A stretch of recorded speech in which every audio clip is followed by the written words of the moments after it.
All right, we're here with Cory McGee, second place finisher in the women's 1500 meters at the Hey. 2021 U.S. Olympic Trials.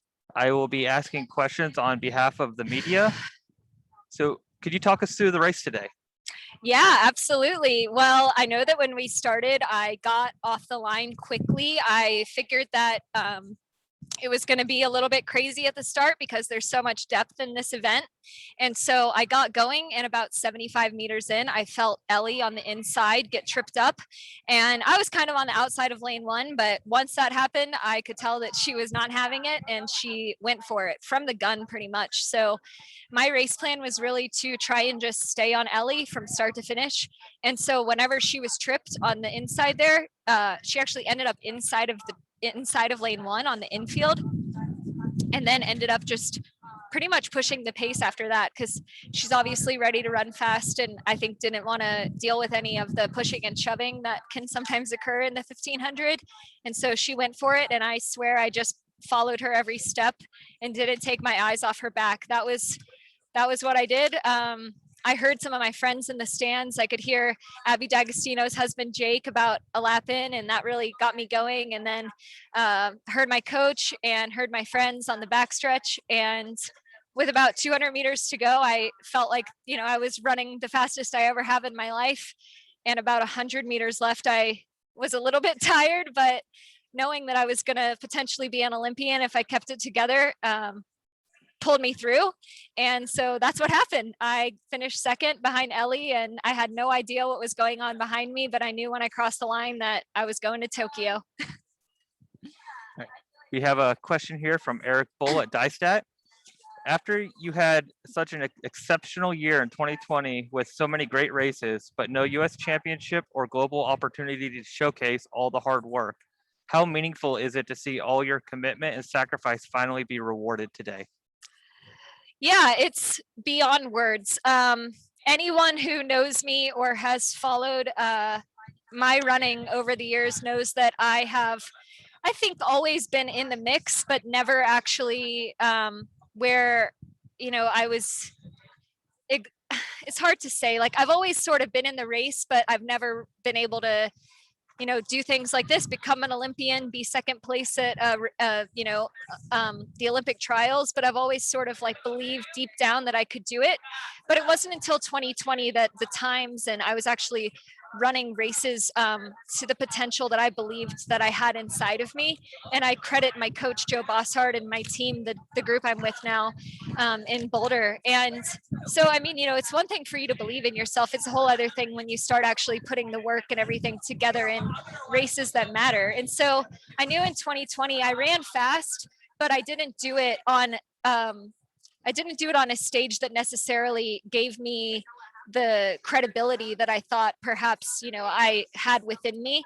And so to actually do it at a race that's not just with my teammates, with the women I train with, and actually against my competitors and against the best in the United States that's what matters. So I ran fast in 2020 against my teammates at, races that we put together. But in some way, there's a disconnect between that and actually, being one of the best in the world. And I think coming here and actually doing it on this stage is, speaks volumes and is a lot more impressive than just doing it on any given day with the women I train with. So I guess all of that is to say that I feel like my work is finally paying off. I think 2020 meant something, but it's nothing compared to this. So I'm really happy. And from Eric Bull again, what does making your first U.S. team since 2013 say about not only about your resilience and perseverance, but also patience to trust Joe that all your training would come to fruition when it mattered most? It it's hard to explain. I mean, I told myself when I arrived here this week that no matter what happened, whether I, made this team or not, my love for running wouldn't change. It wouldn't make me love running more or less. I love to run. I always have. And really, I mean, to make teams and actually see it pay off in results, my deep love for what I do is really special. But patience and resilience and all of those things, I mean, that's all because of how much I love to run and how much I believe in myself. And so, of course, I mean, stick with your goals, believe in yourself, all of those things, but no matter what, I would be running. So, how many years has it been since I made my last team? It matters, but to me, it doesn't really matter that much because I love to run. So I'd be doing this regardless. Of course, it's very sweet to make a team and to go represent the United States, but my belief in myself was unwavering all of these years. I just needed a coach that believed in me the same and teammates who could push me. And so it was more just some missing pieces that I knew I needed to figure out, not something that was really an internal struggle or anything. It was just sort of figuring out the right training location and putting some pieces together that were missing. But I guess what I'm trying to say is those years didn't feel very long. I was just training and happy to run and do the thing that I enjoy doing every day. And just a reminder for the chat, if you have any questions, please put them in the public chat. All right, from Stanley. Sorry, I can't pronounce that last name. If I can misspell it up, I'm sorry. Stanley Degier. Cory, you looked under control during the race. How did you feel when you moved on the shoulder of Ellie? From Larry Etter at Run Blog. I felt great. I trust Ellie and I know how strong of a runner she is. And I believe that I'm ready to run sub 4 in the 1500. And I knew if anybody's going to really be able to go for it and hold it the whole way, it's Ellie. She's such a strong runner and a confident runner. And so really, I mean, going into today, it was a matter of just believing that when she made a move, I could follow it. And so I was very calm. I was very confident. I feel like I got through the rounds without really exhausting myself. And so I knew that Ellie was someone who was, the favorite going into today. And if I could just stick with her, then I would be on the team. And so I did my best to do that. It was tough, but yeah, I mean, I felt confident. She's a smooth runner. And I mean, she's also a fellow New Balance athlete. And so I really liked the idea of us going 1, 2, and perhaps 3 with New Balance. And once that happened, I was like, look, this is the best day ever. I was so happy. So yeah, I felt super confident just following in her footsteps today. And from Jen Adder, can you talk a little bit more about the race plan you put together with Joe ahead of tonight's race? Did things go according to plan? Yeah, exactly according to plan. I mean, of course, we're always racing to win, but the first thing that Joe said about this race was, Ellie's not going to mess around. And so you need to get on her and stay on her and don't think about what anybody else is doing at any other point in the race. And really, that's exactly what I did. At one point, about a lap and a half in, I found myself wondering, where's Danny? Where's Nikki? Where's Shannon? Where are the other girls who are, very capable of making this team? And Joe said, don't think about that. And so I stopped thinking about it. So yeah, I had those thoughts for about 2 seconds and then I went right back into following Ellie, and that was our plan. Joe said it was going to be the easiest race plan that I had in a long time because it was simply follow Ellie, not, get out, make sure you're at this pace at 400, nothing about times, nothing about place, nothing about anything, just follow her. And that's exactly what I did. I mean, it makes it sound so simple, but I trusted her and know how good she is. And so that was really all that it came down to. From Rich Sands, you've paid your dues at national level for a few years. What made the difference for you to have this breakthrough today? The difference is just hard work.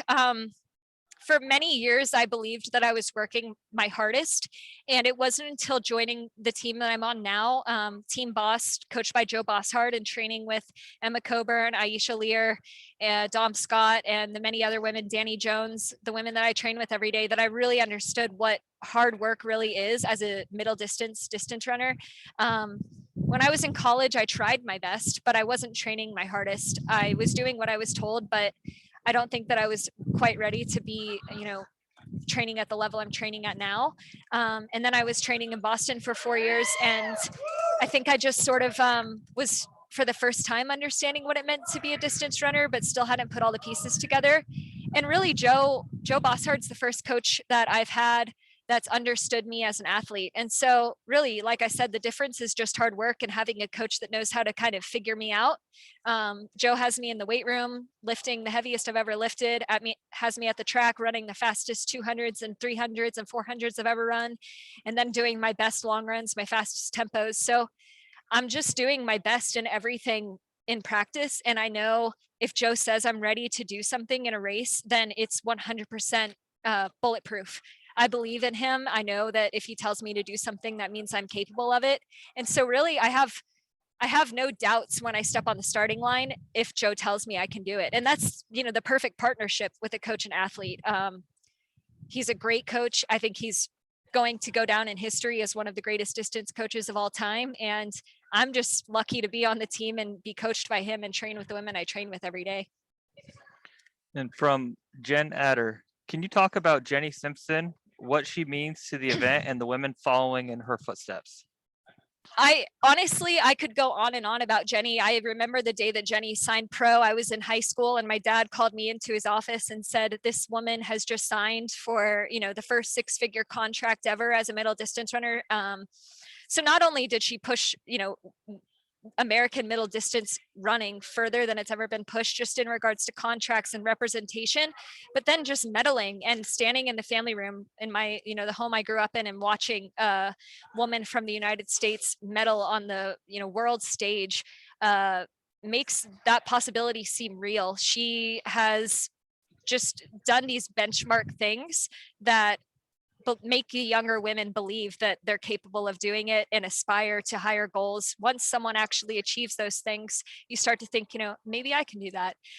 So for her to be the person that's kind of broken down those barriers is something that we all should be so grateful for, because that takes an incredible amount of courage.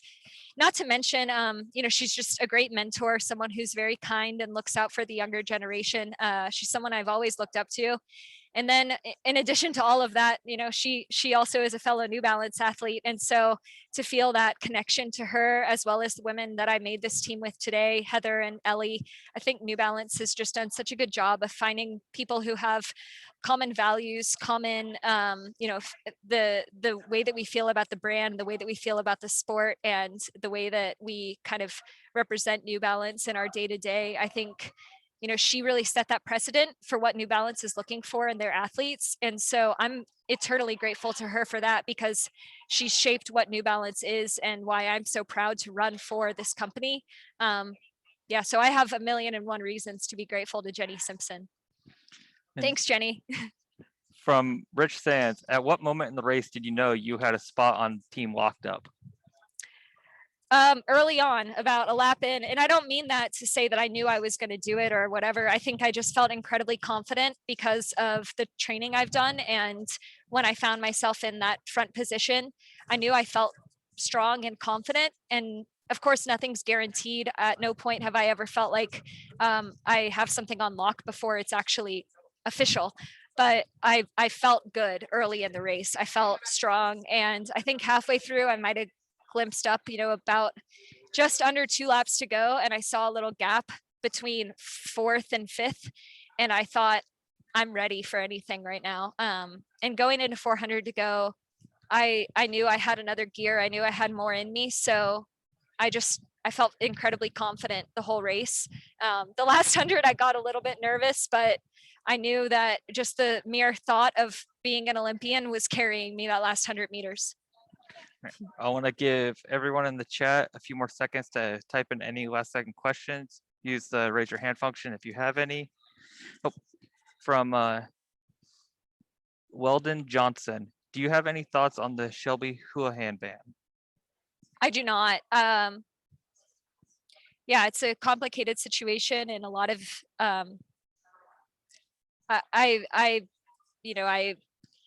my heart goes out to everyone involved, but I don't know enough. And I have no idea.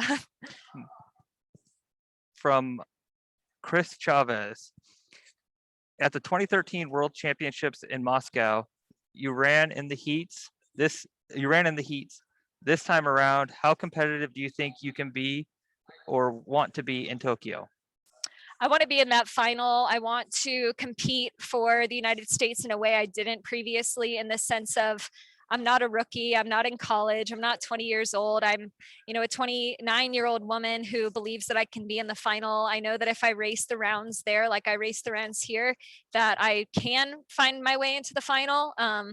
Of course, I found myself over the last few days thinking about, how nervous I was for this and making this team. And then at some point I stopped thinking like that. And I started to think about the Olympics and thought about the final and thought about getting through those rounds. And I found a lot of comfort in that. I started to think beyond just making the team, but actually how I would be if I made the team.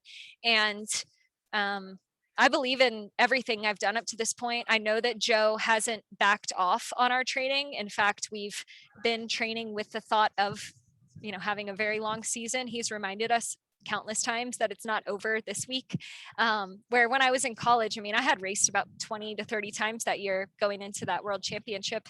So it's a totally different situation. I'm not 19 and yeah, I believe in myself. I know I can do it. So I think if I treat Tokyo like I treated the trials, that I can definitely be up there. All right. From Weldon Johnson. In your lead up to the trials, your 800s were really good, but your 1500s weren't. Do you know why? Were you confident coming in?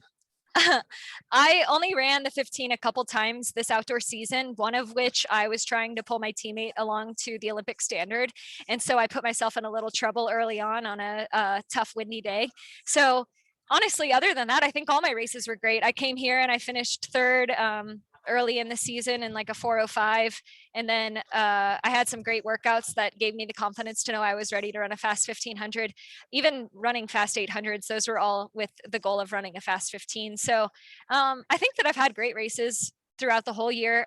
Maybe none that were like incredibly fast, but I only ran a few of them. So yeah, I felt super confident about my ability in the 15, and I had one bad race, but even then there was a good reason.